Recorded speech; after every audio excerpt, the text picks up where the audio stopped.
Les débuts sont modestes, une petite ville au milieu des prairies du Texas, une simple tente blanche. Nous sommes aux États-Unis, à Pilot Point, au Texas, en 1908, après la guerre de sécession. Des groupes qui prêchent la sainteté sont rassemblés de plusieurs régions américaines pour envisager une union. Sous cette tente se trouvent deux prédicateurs, Phineas Bresee de Californie et C.B. Jernigan, natif du Mississippi.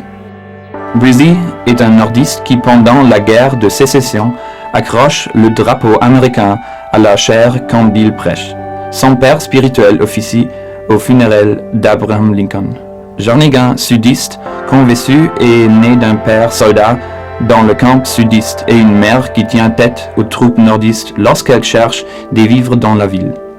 Ces deux prédicateurs, représentant les préjugés, les blessures et les incompréhensions, les profondes divisions politiques et philosophiques de l'Amérique du XIXe siècle.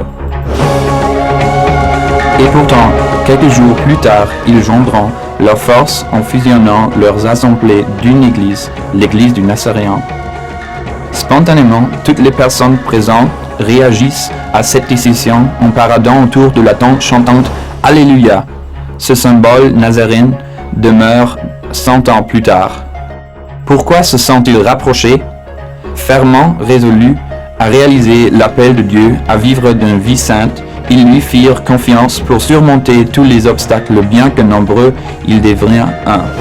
Un siècle plus tard, l'Esprit Saint, capable d'unir l'Orient et le Sud, l'Est et l'Ouest, nous rassemble toujours.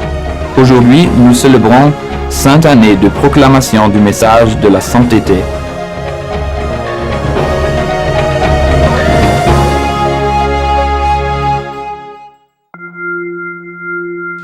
À partir des débuts modestes, des groupes indépendants qui croyaient à la sainteté ressortirent unis d'une tente dressée à Pilot Point, au Texas. Alors que les Alléluia résonnaient encore à leurs oreilles, ils retournèrent à leur maison et à leurs églises, et ils devinrent nombreux. En 1908, année fondatrice, les groupes qui s'unirent fusionnèrent les œuvres missionnaires qu'ils avaient déjà établies. L'Église du Nazaréen est une famille internationale depuis la première heure. L'histoire nazaréenne de ces 100 dernières années s'étend désormais à travers le globe dans de nombreuses nations, langues et cultures et dans de nombreuses assemblées. Le petit groupe réuni sous cette tente s'est multiplié au-delà de tout ce qu'auraient pu imaginer les premiers fondateurs et membres nazaréens, jusqu'à toucher plus de 3/4 de nations reconnues dans le monde. Aujourd'hui, l'Église du Nazaréen s'est étoffée non seulement géographiquement, mais aussi à travers une mosaïque de ministères. Éducation, compassion, formation des disciples, jeunes et enfants, écriture et publication. Nous célébrons la diversité et l'unité d'esprit de l'Église du Nazaréen. Ce groupe unique est composé de nombreuses personnes sur tous les continents habités du monde, à travers les cultures, les langues, les styles d'adoration, dans les villes, les villages et les régions rurales.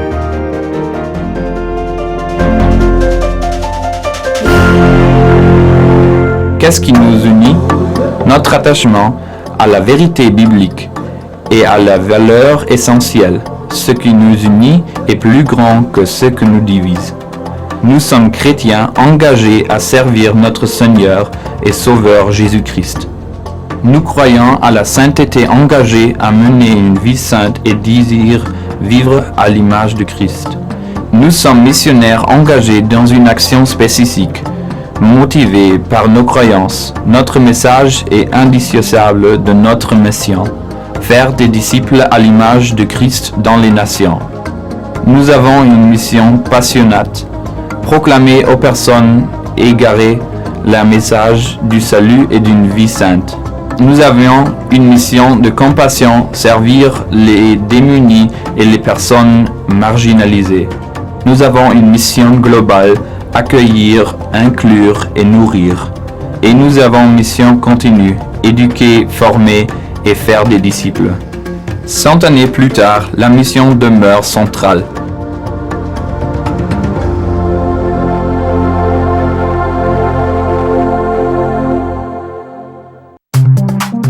Le monde d'aujourd'hui, le monde d'Internet et des lecteurs MP3, est bien loin de l'attente de Pilot Point. Dans une société changeante, les possibilités traditionnelles de service se sont développées pour former un réseau global qui inclut l'Église locale, qui est le corps de Christ, et l'implantation de nouvelles églises. La réponse aux catastrophes naturelles, les universités et les séminaires, la formation des disciples et le soutien mutuel en petits groupes. Aujourd'hui, en 2008, nous sommes face à de nouveaux défis, de nouveaux obstacles, de nouvelles technologies, de nouvelles économies, de nouvelles puissances. Un monde nouveau qui apporte des opportunités nouvelles et surprenantes pour le ministère. La Chine et l'Inde, de nouveaux centres de puissance et d'énergie spirituelle. Le Brésil, la Corée et la Corne de l'Afrique. Des plateformes sans précédent pour la croissance et l'implantation d'églises, où des milliers de jeunes nazaréens vont dans toutes les nations, chargés du message d'amour qui nous transforme.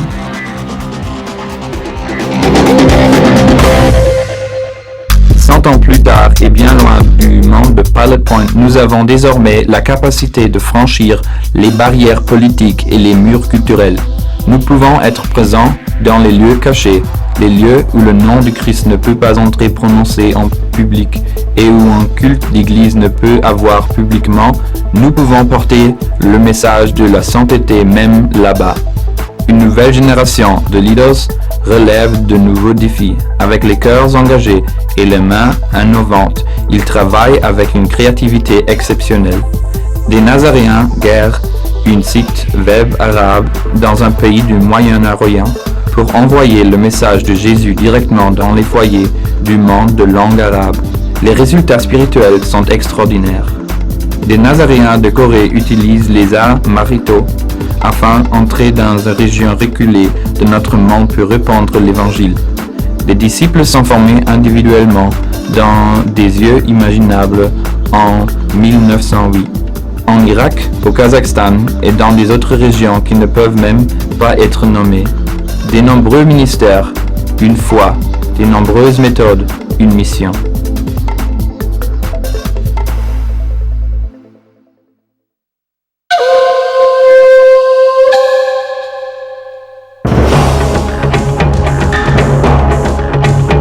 Les 100 premières années de l'Église du Nazaréen ressemblent à une chronique de l'Église primitive. Bien que nombreux, nous sommes unis par une force, la passion de faire des disciples à l'image de Christ dans les nations grâce au message de la sainteté.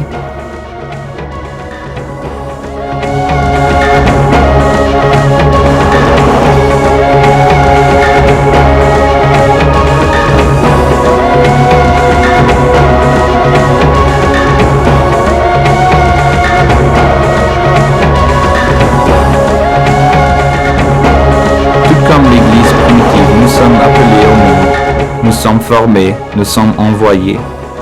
La parole de Dieu nous dit que nous sommes un peuple choisi, un peuple saint, un peuple envoyé. Au nom de Jésus-Christ, qui se donnait lui-même pour l'Église et a envoyé son esprit qui nous fortifie pour le ministère, nous devons être un peuple saint. Selon l'héritage laissé par John Wesley, qui prêchait le salut aux pécheurs et qui servait les pauvres, nous devons être un peuple saint. Selon l'esprit de Phineas Bresee et des premiers Nazaréens, unis dans cette parade chantant « Alléluia », nous devons être un peuple saint. Selon l'engagement et le sacrifice de Harmon et Lula Schmelzenbach et de nombreux missionnaires qui ont quitté leur mission, leur pays, pour faire des disciples à l'image du Christ dans les nations, nous devons être un peuple saint. Sur les traces courageuses des disciples modernes et anonymes qui risquent aujourd'hui leur vie et leur liberté dans les lieux où il est illégal de prononcer le nom de Jésus, nous devons être un peuple saint. Face aux opportunités sans précédent du XXIe siècle, dans une mer de ténèbres qui s'entend à travers le monde, nous devons être un peuple saint. 100 ans, si peu dans l'histoire, un potentiel éternel si grand. Notre passé est riche, mais notre futur le sera le plus encore. Grâce aux Nazaréens fidèles à un message saint et une mission sainte, la vision est aussi radieuse aujourd'hui que le rêve qui prit naissance sans une tente.